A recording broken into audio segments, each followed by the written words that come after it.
সাংবাদিক দম্পতি সাগর সারোয়ার ও মেহরুন রুনি হত্যা মামলায় বাদীর ব্যক্তিগত খরচে সুপ্রিম কোর্টের আইনজীবী শিশির মুনির সহ ৯ আইনজীবীকে মামলা পরিচালনা করার অনুমতি দেওয়া হয়েছে।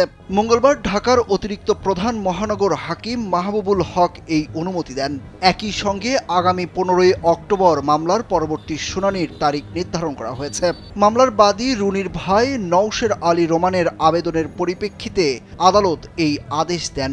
মামলার বাদী নওশের আলী রোমান গণমাধ্যমকে বিষয়টি নিশ্চিত করেছেন।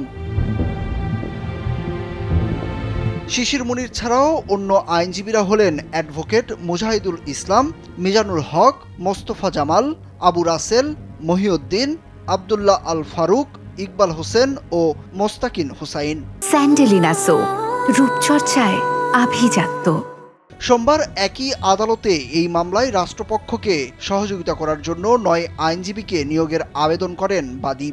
শুনানি শেষে আদালত বাদীর উপস্থিতিতে এই বিষয় শুনানির জন্য মঙ্গলবার দিন ধার্য করেন।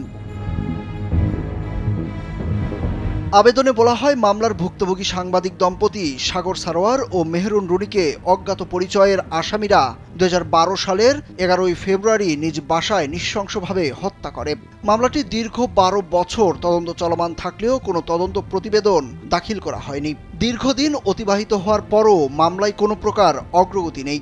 মামলাটি দ্রুত নিষ্পত্তি ও ন্যায় বিচারের স্বার্থে রাষ্ট্রপক্ষের সরকারি কুশলীকে সহায়তার জন্য বাদীপক্ষের নিজ খরচে আইনজীবী নিয়োগ করা আবশ্যক।